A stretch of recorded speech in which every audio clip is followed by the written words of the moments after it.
Hello hello! Bienvenue dans ce nouvel épisode d'Et si on avançait, le podcast qui vous tire vers le haut. Je suis Marielle, consultante et formatrice en organisation et en gestion du temps, et à travers ce podcast, je vous aide à gagner en clarté et en efficacité pour avancer sur les projets qui vous tiennent à cœur. Je suis très heureuse de vous retrouver aujourd'hui, j'ai envie de dire comme d'habitude, mais cet épisode a une saveur un peu particulière quand même, car il s'agit du 100e épisode. Waouh! C'est la 100e fois que je prends mon micro et que je commence à vous partager des conseils ou alors que j'interviewe quelqu'un pour vous apporter de l'inspiration ou alors des conseils pratiques. Bref, c'est le 100e épisode et ça me fait quelque chose. Alors, un grand merci à tous les auditeurs, celles et ceux qui écoutent un épisode par-ci et par-là en fonction du sujet, mais aussi celles et ceux qui sont au rendez-vous tous les mercredis. Je vous vois, certains partagent en story que c'est leur petite routine du mercredi, etc. Donc, qu'importe, si vous êtes juste de passage, je vous remercie de prendre le temps d'écouter ces épisodes et j'espère vraiment qu'ils vous aident au mieux. Pour ce numéro un peu spécial, je partage avec vous dans cet épisode backstage une expérience spéciale que j'ai vécue récemment. Si vous ne me suivez pas ni sur ma newsletter, ni sur les réseaux sociaux comme Instagram, vous n'êtes peut-être pas au courant. Mais le 16 août 2021, je me suis lancée dans un challenge 75 jours pour ancrer des habitudes saines. 75 jours plus tard, je célébrais la fin de ce challenge et aujourd'hui je partage avec vous un bilan complet sur celui-ci.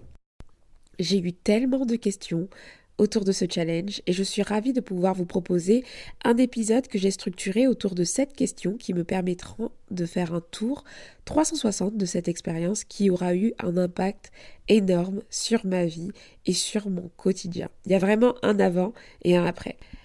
Et comme le but n'est pas juste de vous raconter ma petite expérience, je glisserai par-ci et par-là à chaque fois des conseils pratiques qui pourront vous aider à vous lancer aussi, pourquoi pas, dans un challenge qui vous permettra également d'améliorer votre quotidien. Les questions que je vais aborder sont les suivantes. Quel a été mon déclic de départ? Quelles étaient les activités du challenge et pourquoi j'ai choisi de faire chaque activité? Comment je me suis organisée pour réaliser ces activités? Qu'est-ce qui a été le plus dur pour moi? Qu'est-ce qui m'a permis de tenir et de rester motivée? Quels sont les résultats et les bienfaits que j'ai pu obtenir? Et la suite, qu'est-ce que je garde? Qu'est-ce que je ne garde pas et pourquoi? Donc on va aborder tous ces sujets. Installez-vous bien. Je ne sais pas combien de temps ça va durer. J'ai essayé d'être assez synthétique dans mes réponses. Mais voilà, installez-vous bien pour rentrer en immersion dans les coulisses finalement de ce challenge que j'ai vécu durant 75 jours. Première question. Quel a été mon déclic de départ? Alors c'était un dimanche après-midi, le 15 août 2021. J'étais avalée sur mon canapé avec mon mari et on parlait de tout et de rien. Et en traînant sur les réseaux sociaux, je suis tombée sur la vidéo d'un avant-après d'une fille qui avait fait un challenge qui est très connu qui s'appelle le 75 Days Hard Challenge. Dans son challenge, il y avait du sport, des enjeux autour de l'alimentation, de la lecture, etc. Et ce n'était pas la première fois que j'entendais parler de ce challenge, mais cette fois c'était différent. C'était une période où je me sentais assez faible physiquement, mais aussi faible au niveau de mon état d'esprit. Je sortais d'une période assez difficile, j'avais eu le Covid-19, j'avais vraiment peu d'énergie et je me sentais littéralement très faible à tous les niveaux, mais genre vraiment. Au-delà de cette période, durant laquelle j'étais malade, mon quotidien n'était pas ce qu'il y a de plus sain.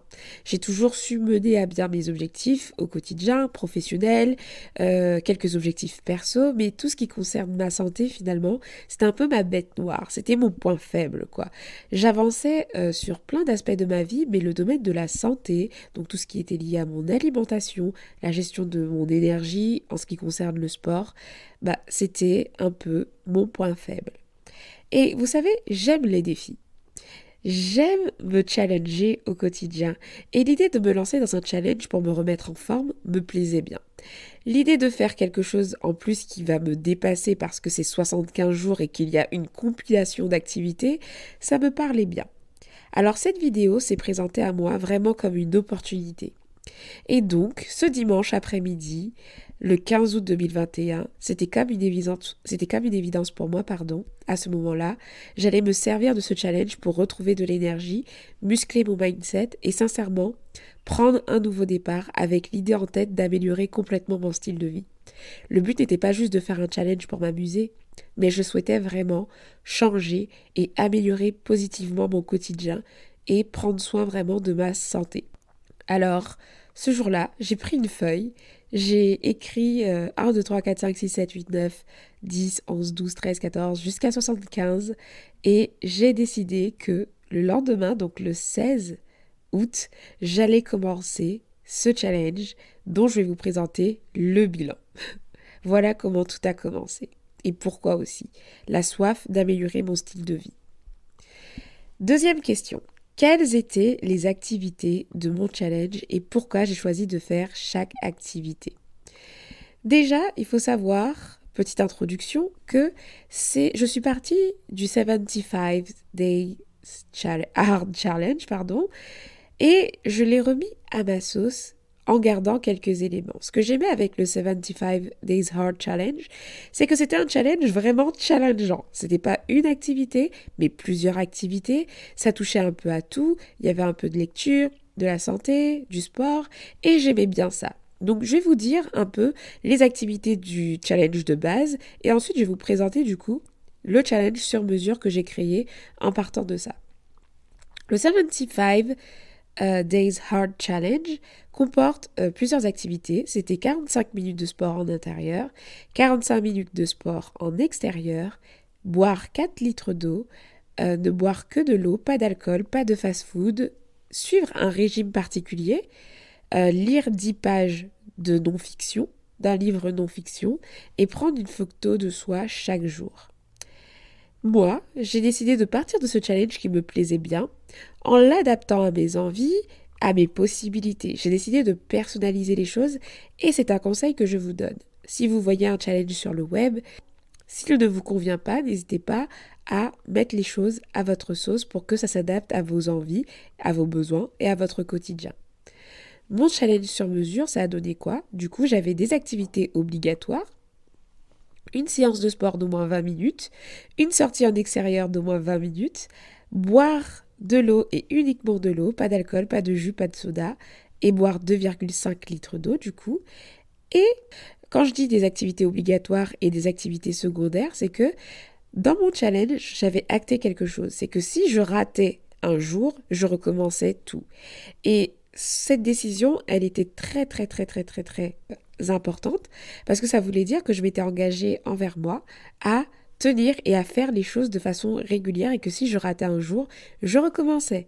C'est ce que j'avais dit au départ.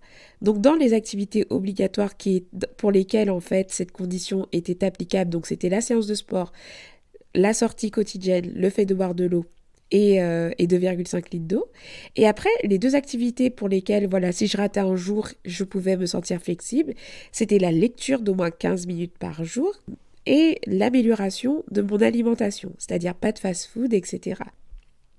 Donc ce qu'on va faire maintenant, c'est que pour chaque élément de mon challenge, je vais vous expliquer pourquoi je les ai faits, pourquoi j'ai intégré ces éléments-là ce qui m'a poussé à intégrer cet élément dans mon challenge et comment je m'y suis prise concrètement, comment j'ai organisé ça, comment j'ai fait finalement. Alors, faire du sport au moins 20 minutes par jour. Mes amis peuvent en témoigner, je disais carrément que j'étais allergique au sport. Je ne faisais que très peu d'activité physique au quotidien. J'en faisais occasionnellement quand j'étais motivée. Voilà, cette semaine, voilà, je vois que j'ai un peu de bidou. Alors hop, je vais faire une séance de sport, mais je n'étais pas régulière du tout. Et il faut savoir aussi que depuis le début de mon activité d'entrepreneur, je me suis rendu compte que je ne faisais vraiment plus d'activité du tout. Ça se voyait sur mon physique, j'ai pris 7 kilos en 7 mois et je commençais à me sentir un peu serrée dans mes pantalons, ballonnée, voilà. Je me sentais de plus en plus pas bien physiquement. En même temps, j'avais un mode de vie qui était assez sédentaire, donc c'était complètement normal. Je marchais uniquement dans mon appartement, j'allais à mon bureau, je travaillais de mon bureau, tous mes accompagnements se font de mon bureau. Quand je crée des formations, je suis à mon bureau, je marche pas, je vais pas voir mes clients, donc j'avais un mode de vie assez sédentaire. Avant, je marchais au moins pour aller au boulot. Mais là, avec l'entrepreneuriat, je restais juste chez moi. Et ça a contribué au fait que j'ai pris pas mal de poids, je sortais même pas. Donc, pour ma santé, mon énergie, mon état d'esprit et le plaisir de retrouver un aspect physique qui me plaît, j'ai intégré cette activité dans le challenge. Comment je m'y suis prise? Déjà, je n'ai pas eu de coach comme on m'a posé la question. Je n'avais pas de coach personnel et je n'ai pas suivi un programme particulier sur 75 jours. Je me suis à 100% aidée de YouTube et j'ai fait des séances de HIIT et des séances de Tabata et parfois du Pilate pour des séances un peu plus douces, notamment le dimanche. Pour ceux qui ne connaissent pas ce type d'activité physique, les séances de HIIT et les séances de Tabata, ce sont des entraînements fractionnés à haute intensité. En gros, elles permettent de travailler le cardio et de renforcer aussi nos muscles dans des séances qui sont très très courtes à très forte intensité. Donc on brûle aussi pas mal de graisse, on travaille le cardio et on renforce ses muscles en très peu de temps. Et ces deux types de séances de sport, franchement, me conviennent, car c'est court, c'est intense, et parce que je déteste aussi les séances de sport qui sont à rallonge. 1 heure et demie, à courir sur un tapis de course ou à faire telle activité. Moi, ça ne me convient pas. Donc, je me suis tout de suite dirigée vers le HIIT et le Tabata. C'était des types de sports que je connaissais déjà auparavant, que j'avais déjà testé et que j'aimais bien. Donc, je commençais toutes mes journées avec ça. Je vous mettrai le lien de ma playlist de sport dans les notes du podcast, comme ça vous pourrez voir quel type de vidéo je faisais. Et à chaque fois, ça durait entre 20 minutes minimum. Et parfois, je pouvais faire parfois aussi des vidéos de 30 minutes. Mais voilà, la règle, c'était 20 minutes.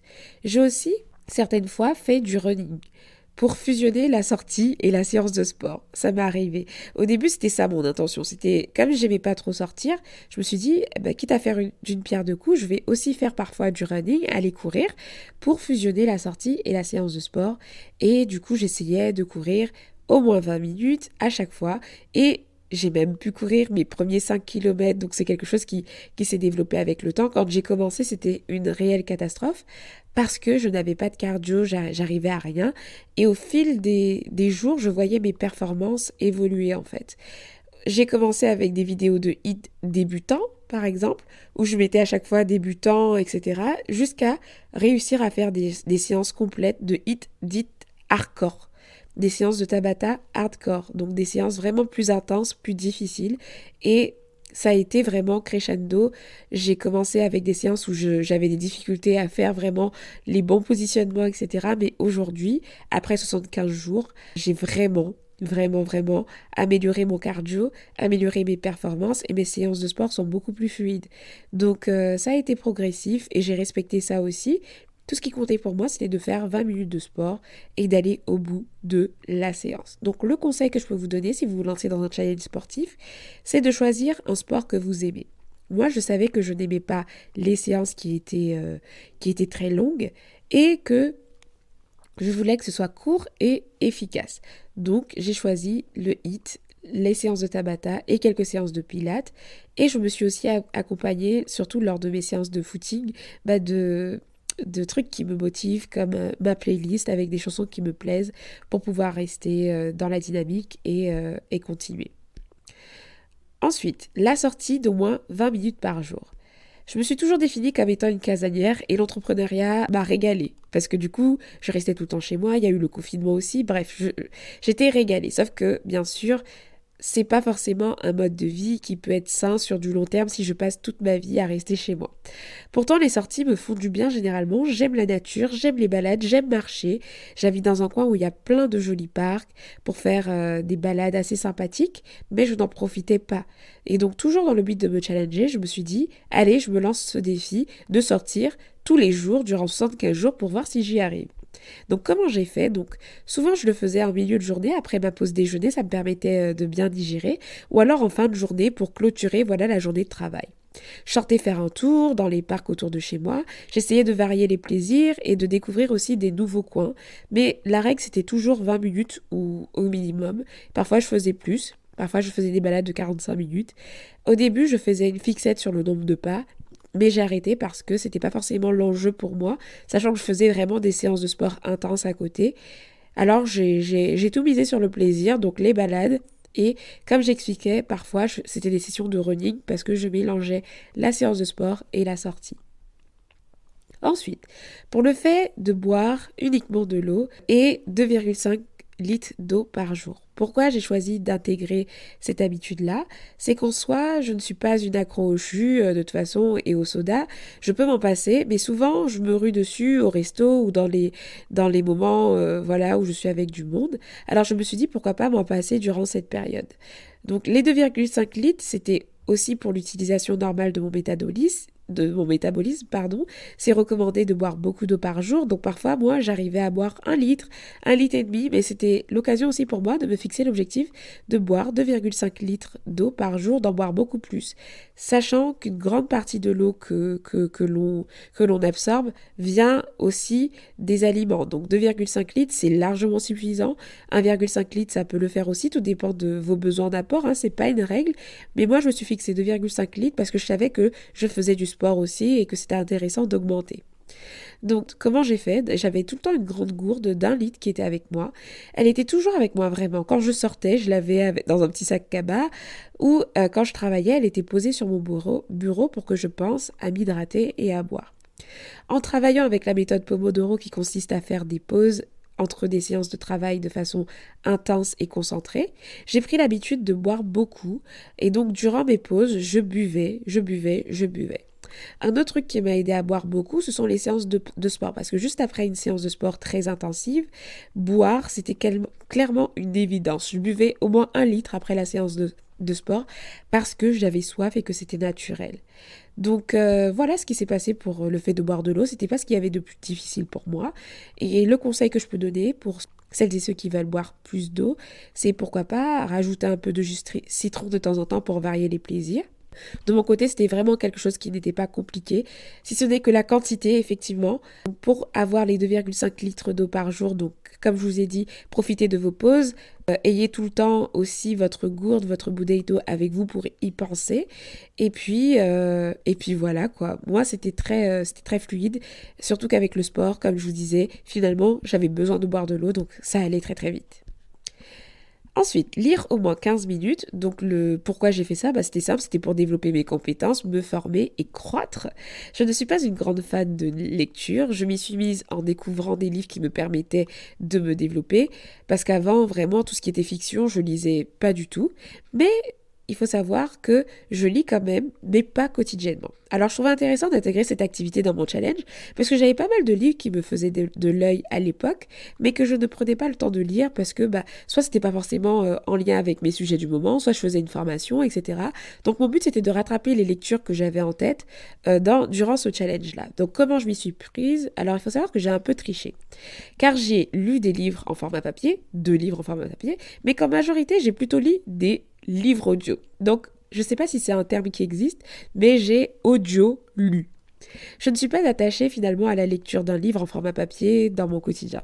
Ce qui compte pour moi, c'est vraiment ce que j'en tire et ce que j'apprends. C'est pour ça que j'aime beaucoup par exemple les podcasts, parce que c'est un format voilà qui se consomme. Et pour moi, un livre en format audio, c'est comme écouter un long podcast avec beaucoup de valeur. J'utilise l'application Audible. Je vous mettrai le lien aussi dans les notes de l'épisode si jamais ça vous intéresse.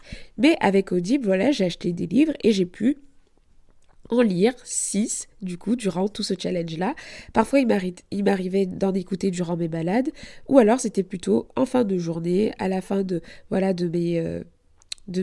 mes tâches prioritaires, quand je termine mes journées, parfois je prenais un petit temps que je voyais un peu comme un petit temps de formation où j'écoutais 15 minutes, où je lisais 15 minutes d'un livre. Donc c'était une activité qui était optionnelle, entre guillemets, elle n'était pas, en tout cas il n'y avait pas cette notion de fatalité, mais honnêtement j'ai quand même lu tous les jours durant le challenge, à part quelques dimanches parfois je crois, où je n'ai pas lu, et peut-être j'ai loupé quelques dimanches, mais j'ai quand même été assez régulière. Et ensuite, le dernier point, donc améliorer mon alimentation. Pourquoi? C'était tout simplement pour ma santé. Je mangeais très peu de légumes au quotidien. Ça, c'est quelque chose. Parce qu'en fait, tout ce que je cuisinais, c'était souvent avec des féculents, etc. Et j'étais pas une très très grande fan de légumes. Donc, c'est pas que je ne détestais, mais comme j'étais pas très très fan, j'en mettais pas en fait dans mon alimentation au quotidien. Et ce que je voulais, c'était déjà varier ce que je mange et penser à manger des légumes, en tout cas intégrer le fait de manger des légumes dans mon quotidien. Et autre chose, c'était aussi parce que des fois, par flemme, entre guillemets, il nous arrivait souvent avec mon mari de commander. Et donc ça, que ce soit en termes de budget, c'est bof. Et puis aussi, souvent, on se retrouvait à manger vraiment de la junk food, quoi, de fast food. Et ça, franchement, sur du long terme, de temps en temps, ça va. Mais quand c'est trop souvent, c'est nul pour notre budget et c'est nul aussi pour notre santé. Donc j'avais envie de reprendre tout ça en main. Donc j'ai décidé d'intégrer des légumes et de ne pas manger de fast-food. Donc, comment je m'y suis prise? J'ai consommé la plupart de mes repas faits maison. Vraiment, j'ai dû manger au restaurant 2 ou 3 fois durant tout le challenge. J'ai acheté beaucoup de légumes, j'allais au marché. J'ai acheté aussi des légumes surgelés chez Picard, c'était assez pratique. Et dans 80% de mes plats, j'avais toujours des légumes et j'essayais de respecter des proportions et penser un peu plus aux apports. Je n'ai pas mangé de fast-food, mais je dois quand même vous avouer que 2 fois, mon mari a commandé du coup fast-food et allez, je vous avoue, j'ai pris une fois un wrap aux légumes. Et franchement, heureusement que c'était dans les activités de toute façon optionnelles, mais je l'ai pris sans culpabiliser parce qu'un wrap aux légumes, honnêtement, c'est pas grand-chose. Mais c'était ma petite folie durant le challenge. Donc voilà comment je m'y suis prise. C'était pas quelque chose sur lequel je voulais me mettre une pression incroyable parce que je sais que j'aime suivre mes envies. Parfois, voilà, je pouvais pas me dire par exemple que j'allais faire un régime sans sucre comme ça parce que ça allait être trop intense d'un coup. Et ça risquait de perturber mon challenge. Vous voyez, l'alimentation, c'est quelque chose de compliqué en ce qui me concerne. Et j'avais envie vraiment de prendre l'habitude de changer mes habitudes au fur et à mesure. Pas tout d'un coup. Donc, j'avais pas de pression pour ce challenge. Le premier pas, c'était d'intégrer plus de légumes. Ça, c'est fait. Et je continue d'ailleurs. Et de ne pas manger de fast-food. Et aujourd'hui, pour tout vous dire, une fois, j'ai goûté un nugget. Un nugget dans le truc de mon mari. Et ça m'a dégoûté. Donc j'espère que le dégoût des fast-foods s'est bien ancré en moi, comme ça j'ai peut-être été immunisée. Et donc voilà pour le pourquoi et les comment de chacune des habitudes que j'ai mises en place. C'était la plus grande partie. Maintenant, je vais répondre aux autres questions. Ça sera beaucoup plus rapide, ne vous inquiétez pas. Comment je me suis organisée pour les réaliser? Il faut savoir que moi, la clé de l'organisation, c'est de donner rendez-vous à l'action, donc la planification. Toutes mes habitudes étaient planifiées. Ce n'était pas forcément tous les jours à la même heure, car parfois je changeais les créneaux en fonction de mon programme, si j'avais des rendez-vous, si j'avais des accompagnements, si je devais faire quelque chose.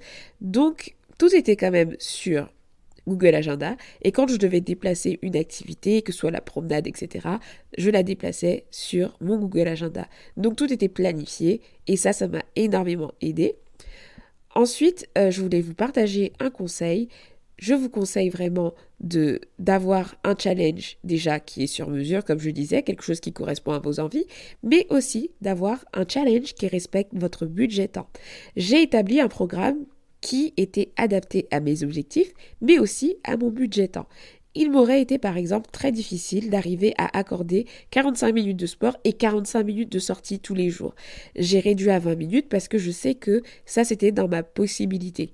J'ai fait en sorte de pouvoir avoir un challenge qui respecte le budget temps que j'étais capable d'allouer. Parce que des fois, l'erreur qu'on peut faire, c'est de faire un challenge qui est tellement ambitieux mais qui ne rentre pas dans notre agenda.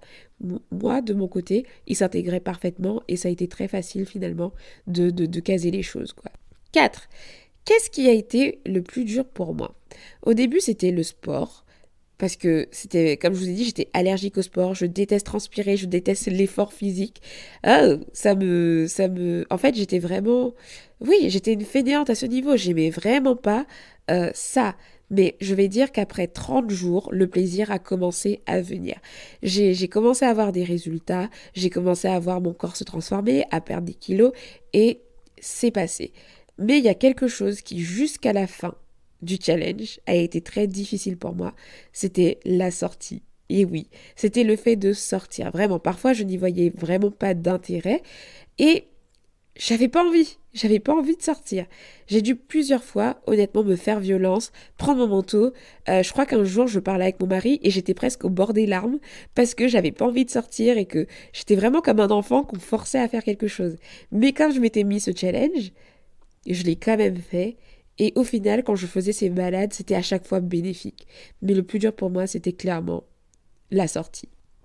Qu'est-ce qui m'a permis de tenir et de rester motivée? Cette question, c'est la question qui est revenue le plus souvent, qui est revenue partout. Comment tu as fait pour rester motivée? Comment tu as fait pour aller au bout des choses? Comment tu as trouvé la motivation de faire tout ça?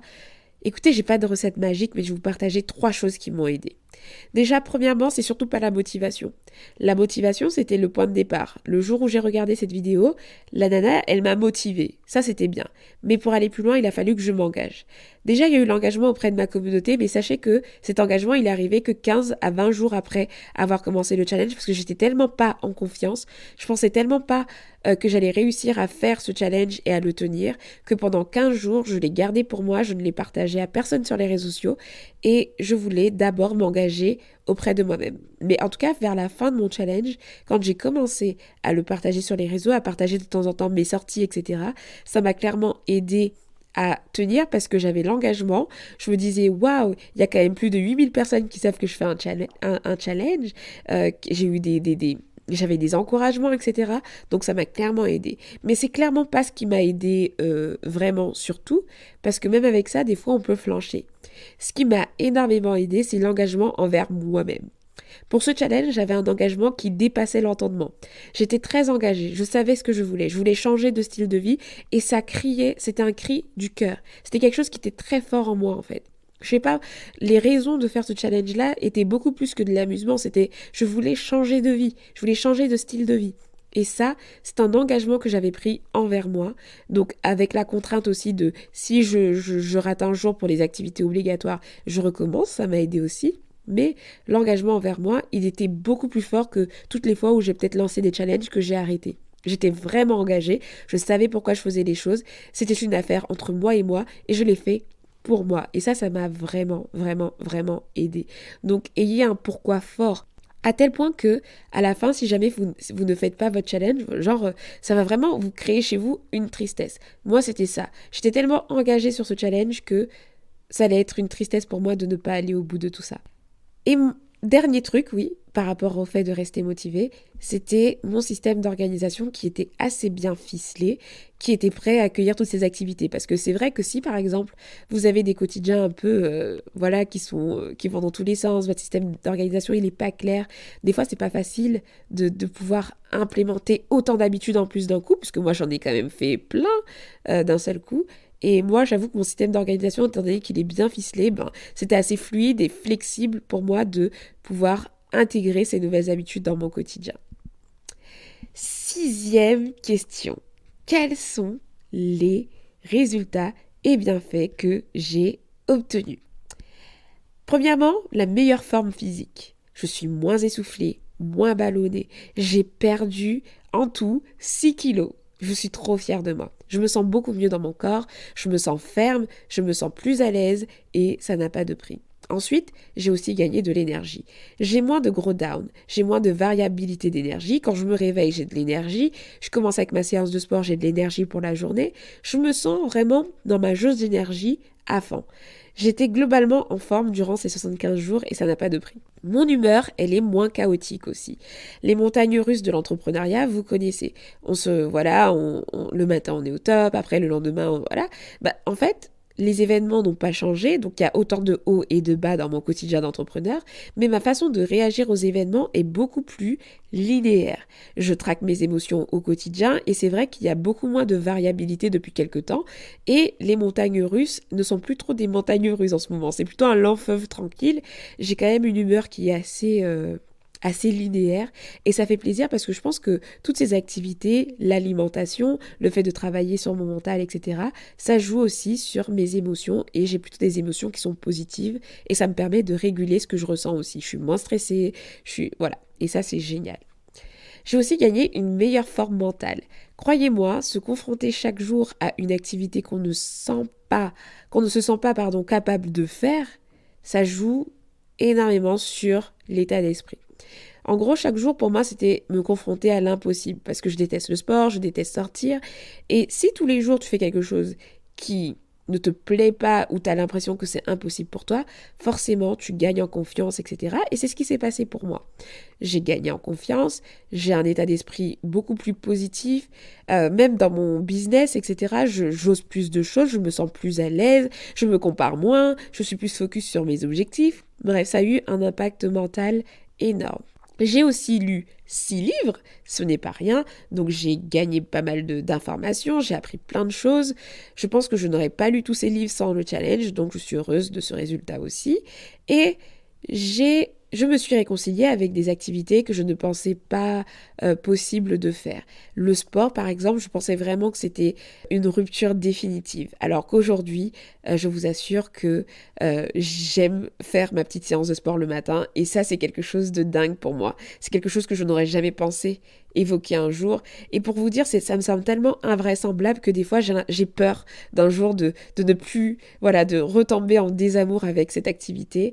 J'ai aussi fêté mon premier 5 km, alors que je vous ai dit, je courais même pas 0,5 km sans m'effondrer, sans être en train de cracher mes poumons. Et aujourd'hui, j'ai couru plusieurs fois 5 km, je fais du footing régulièrement et ça me donne envie aussi d'aller plus loin à ce niveau parce que je prends plaisir à le faire et ça c'est génial, c'est quelque chose que je n'aurais jamais vécu avec si je n'avais pas fait ce challenge, pardon. Donc les résultats et les bienfaits sont là et je suis vraiment heureuse.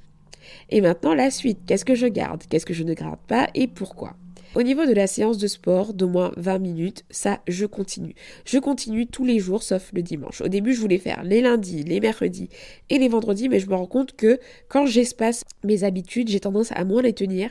Et si j'ai réussi à le faire durant toute cette période, une séance de sport tous les jours, c'est que je peux aussi très bien continuer comme ça. Donc, au moins 5 séances de sport par semaine, et généralement, j'en fais pas le dimanche. Voilà ce que j'ai décidé, parce que ça me fait du bien, parce que j'aime maintenant et que c'est un nouveau style de vie. Pour tout vous dire, à la fin du challenge, je pensais avoir une période où j'allais un peu relâcher la pression, mais je me suis réveillée le lundi matin et j'avais besoin de ma séance de sport. Et ça montre que vraiment l'habitude, elle est ancrée et je suis contente de continuer. Une sortie en extérieur d'au moins 20 minutes. Ça, j'arrête. Je vais le faire occasionnellement, en fin de journée, quand j'en ressens le besoin, 2-3 fois par semaine, mais je veux pas le faire comme étant une habitude de tous les jours, parce que vraiment, c'est une activité pour laquelle je ne prends pas forcément plaisir parce que je prends plaisir à être chez moi. Donc je veux vraiment que ça reste quelque chose de plaisant. Donc je le ferai quand j'en ai envie. Et voilà. Je pense que de toute façon, j'ai quand même musclé ma volonté de sortir. Ça fait quelques jours que j'ai arrêté le challenge. Je suis déjà sortie 4 fois. Et si je n'avais pas fait le challenge, peut-être que je serais sortie, à tout casser, une fois parce que je devais sortir, quoi. Donc voilà, ça j'arrête tous les jours, mais je continue occasionnellement. Boire uniquement de l'eau, pas d'alcool, de jus et de soda, je continue la plupart du temps, sauf pour les occasions. Et les 2,5 litres d'eau par jour, je continue avec au moins 2 litres d'eau par jour, parce que ça me fait du bien, parce que j'en ai besoin, et voilà tout. La lecture, j'arrête parce que je n'aime pas lire tous les jours, j'ai pas forcément envie de lire tous les jours, mais l'idée de me lancer le défi de faire au moins un livre par mois me semble une bonne alternative, donc ce sera ça. Améliorer mon alimentation, pas de fast-food, etc. Ça, je continue. C'est vraiment quelque chose que je voulais ancrer comme étant un style de vie. Et donc aujourd'hui, j'ai réussi à varier mon alimentation, à manger plus de légumes, à manger équilibré. Alors le pas de fast-food, peut-être que de temps en temps, je vais en manger, mais ce sera vraiment en moins grande quantité qu'avant. Et ça, je continue parce que ça me fait du bien. Voilà pour cet épisode bilan. Si je dois dire quelque chose de manière générale, c'est que je suis très heureuse d'avoir pris cette décision, ce fameux 15 août où j'avais commencé la journée sans me rendre compte que j'allais changer de vie le lendemain. Mon objectif, il est complètement atteint parce que l'habitude du sport, elle est ancrée et que celle de l'alimentation aussi. Mon quotidien a changé puisque je fais du sport tous les jours aujourd'hui et assez naturellement et avec plaisir, chose que je n'arrivais pas à faire avant. J'espère en tout cas que ça vous inspirera à vous lancer dans des challenges. Je trouve que les challenges, c'est un très bon moyen d'ancrer des habitudes. Ici, je suis allée très fort avec plusieurs activités, plusieurs choses, mais n'oubliez pas, si vous vous lancez dans un challenge, faites un challenge sur mesure qui respecte votre budget temps. Merci à vous d'avoir écouté cet épisode jusqu'ici si vous êtes encore là. Ça me fait plaisir de vous partager les dessous de ce challenge. N'hésitez pas à me faire vos retours vraiment pour savoir ce que vous en avez pensé. Est-ce que vous avez appris des choses? Qu'est-ce qui vous a parlé? Est-ce que vous avez Est-ce que vous avez fait un challenge du coup en même temps que moi pendant que je le partageais, parce que je sais que certains se sont lancés? Est-ce que vous allez vous lancer dans un challenge? Qu'est-ce que ça vous évoque? Bref, je veux vraiment vos feedbacks sur cet épisode, ça me ferait plaisir de les lire. En tout cas, encore une fois, merci d'avoir écouté jusqu'ici. Je vous donne rendez-vous la semaine prochaine pour un nouvel épisode de podcast. Ciao, ciao!